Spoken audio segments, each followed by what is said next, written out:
Hello दोस्तों, welcome to my channel ज्ञान सहायक। तो आज हम एक ऐसे ट्रेंडिंग टॉपिक के ऊपर डिस्कस करेंगे जिसके बारे में आपको जानना बहुत जरूरी है और आप लोग सब ये एक्सपेक्ट करके बैठे हैं या होप लगाए बैठे हैं कि जो 8th पे कमीशन का बात आएगा तो कैसे होगा, कितना अमाउंट मिलेगा, कितना सैलरी का फिटमेंट फैक्टर कितना बढ़ेगा और कितना मेरा सैलरी इंक्रीज होगा। ये सबके मन में क्वेश्चन बहुत ज्यादा है। ठीक है। और हम ओल्ड पेंशन स्कीम लागू होगा कि नहीं उसके बाद, और क्या क्या आपका बेनिफिट ऐड होता जाएगा, अलाउंसेस कितना बढ़ेगा, ये सब ये सारे इसकी चीज में अंदर आता है। ठीक है। अगर हम बात करें कि गवर्नमेंट ने क्या एक्शन ले रहे हैं, गवर्नमेंट किस कितना दूर तक गया है इस पे कमीशन को लेके, ये सब के बारे में अगर जानकारी देंगे आपको तो इस वीडियो आपके लिए है। चलिए आगे बढ़ते हैं और देखते रहिए यहाँ पे फाइनेंस मिनिस्टर का क्या रिप्लाई रिप्लाई रहेगा, क्या अपडेटेड रहेगा, लेटेस्ट अपडेट क्या है, लेटेस्ट न्यूज क्या है इस पे कमीशन के अंदर में। यहाँ पे सारे चीजें यहाँ पे मेंशन कर रहा हूँ मैं। चलिए देखते हैं। तो यहाँ पे जो हम बात करेंगे, ये जो इन्फॉर्मेशन रिगार्डिंग द एट पे कमीशन, तो वहां पे एक अनस्टार्ट क्वेश्चन जो पूछा गया था राज्यसभा में, नंबर 395, ये रेफरेंस में दे रहा हूँ, श्री रामनाथ ठाकुर के द्वारा, जो बिहार के एमपी हैं।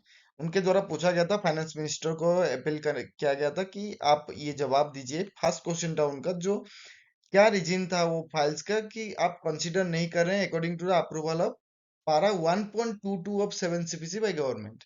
तो ये जो पारा 1.22 ये कहता है कि 7 सीपीसी का जो कमिटी था उसमें एक रिपोर्ट मेंशन किया गया था कि जो आपका पे मैट्रिक्स रहेगा सेंट्रल गवर्नमेंट एम्प्लॉय का, ये आपका पेरियडिकली रिव्यू होता रहेगा, ताकि न कि आप 10 साल तक वेट करते रहेंगे फिर से पे कमीशन आएगा।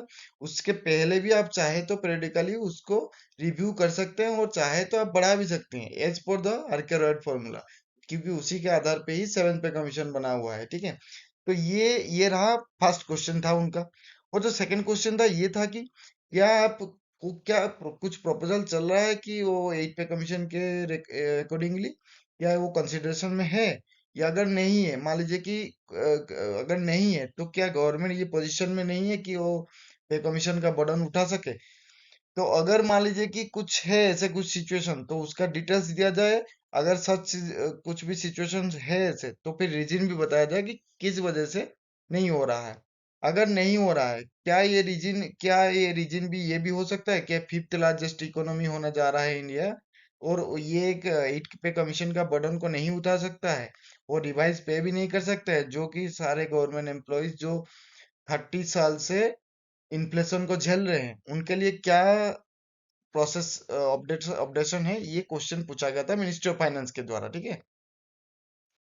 यहाँ पे जो उनका जो आंसर था, क्या फाइनेंस मिनिस्टर का आंसर क्या था, ठीक है, श्री पंकज चौधरी जो है मिनिस्टर ऑफ स्टेट है, वो आंसर दिए थे राज्यसभा में।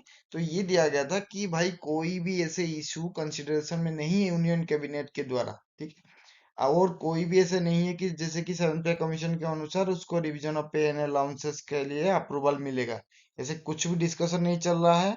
और जो बी टू डी जो भी क्वेश्चन था कि क्या रीजन है, क्या डिटेल्स आप प्रोवाइड कीजिए, उस केसेस में भी वही सेम जवाब था कि कोई भी प्रपोजल ऐसे भी अंडर कंसिडरेशन नहीं है गवर्नमेंट में।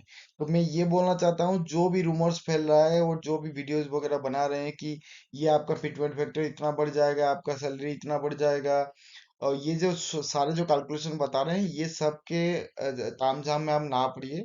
उसमें कोई भी अपडेशन गवर्नमेंट के द्वारा ऑफिशियली नहीं निकला है। और जब कोई ऑफिशियली थोड़ा सा आपको क्लू भी मिले या कुछ आपको फिटमेंट फैक्टर के ऊपर जानकारी मिलेगा तो हम आपको अपडेट करेंगे, बट ऑफिशियल सोर्सेस से आप बना रहिए। ये चीजें जो भी रूमर्स चल रहा है उसके पीछे ना भागिए।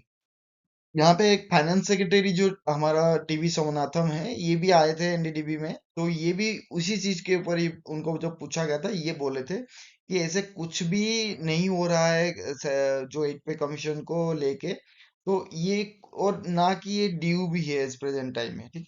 ना कि ये बोले थे कि ना कि ये एक वोट बैंक के लिए भी ये चीजें नहीं किया जा रहा है गवर्नमेंट के द्वारा। तो इस केसेस में गवर्नमेंट कुछ अलग करने के लिए कोशिश कर रहा है। तो फिलहाल के लिए तो ये तो ट्रू है कि आपका कोई भी एज पे कमीशन के बारे में कोई भी अपडेशन अभी तक नहीं आया है। ठीक है। तो इस चीज से आप दूर रहे। 7th पे कमीशन के अनुसार जो चल रहा है उसी को आप देखिए, फोकस कीजिए। एज पे कमीशन या फिर कोई भी ऑटोमेटेड प्रमोशन जो भी कमीशन आएगा उसके लिए अवगत किया जाएगा गवर्नमेंट के द्वारा। तो इसलिए आप तो आप मेरे चैनल में बने रहिए। Thanks for watching my video. Please like and comment and share my videos. तो अगर कुछ डाउट है या फिर कोई भी सजेशन चाहिए तो फिर आप कमेंट कर सकते हैं। अगर कुछ करेक्शन चाहिए तो भी आप कमेंट में बोल सकते हैं। तो थैंक यू गाइस।